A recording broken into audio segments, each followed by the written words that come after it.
श्रीमद भगवद्गीतेमध्ये दुसऱ्या अध्यायामध्ये अर्जुन भगवंतांना शरण आलेला आहे आणि कापर्ण्य दोषोपहत स्वभाव या श्लोकातून त्यानं स्वतःची मानसिक असहाय्यता व्यक्त करून, हे भगवंता, मी तुला शरण आलेलो आहे, मला तू शिष्य करून घे आणि मार्गदर्शन कर आणि या मानसिक दौर्बल्यातून मला बाहेर काढ अशी विनंती केलेली आहे.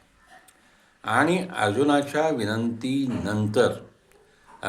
विनंतीला मान देऊन भगवंतांनी त्याचं गुरुपद स्वीकारलेलं आहे आणि मग मार्गदर्शनाला सुरुवात केलेली आहे.